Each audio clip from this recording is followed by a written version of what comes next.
how did everything land again after all the dust is now settled with Thibodeaux not working out at the combine, into which he arrived with so many questions about his motor, desire based on his tape and everything else? Daniel. Yeah, I think the issue isn't that he didn't do the field workout. I think if he came into the combine and did media and talked with teams and said, hey, here's the plan, as a bunch of guys before him and a bunch of guys after him will have said, which would be, either I'm going to go out here, I'm just going to run the 40. I've been training for the 40. I'm going to run the 40 here, and then I want to go do the field workout at Oregon. And we've heard guys say it, Rich, right? I want to try and bring as many scouts as I can to Oregon because then they can get a chance to evaluate my teammates.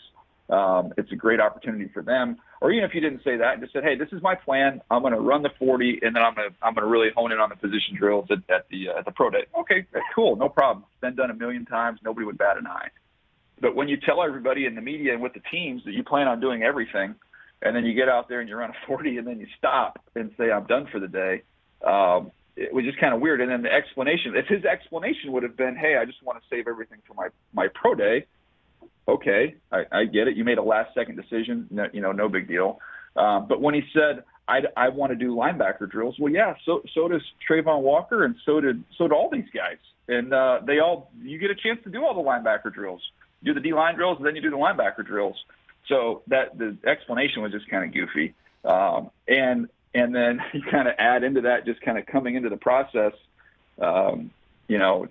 teams kind of have some concerns there. And I mentioned it just when you watch some of the games, you see him take some plays off. Now, it's not like he's not a dog, right? Somebody that just doesn't play hard all the time. Oh, he just there's some plays here or there, and that was just a little bit of a concern. So you come here, you do everything, you put that all to bed, and we move on. But he chose not to do that. So in a year where we're a little bit light at that position, and probably it wouldn't be a big deal either. But we're so stacked at that position, I think he gave up some room for those guys to leapfrog him. And yet, though, you still think it's possible he could go 2 overall if Hutchinson goes 1 overall, and that's the way the dominoes tumble when all comes down to it? No, I think that's entirely possible. So, I mean, this thing could all come out in the wash, and he's the second pick overall, and it was much ado about nothing. But I agree with the way you phrased it.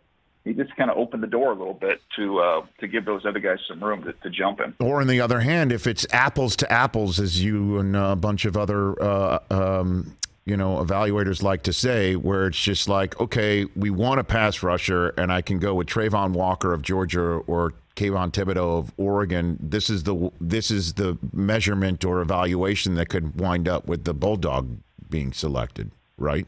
Like that's the way it goes. If you ask me right now, yes. What are we, March 8th? Yes, sir. If in my opinion, do I think that Walker or Thibodeaux will go first? I would tell you my opinion on March 8th is that Trayvon Walker will get picked ahead of Kayvon Thibodeaux. Hey, you watched all the way to the end. Thanks for that. Watch more right here.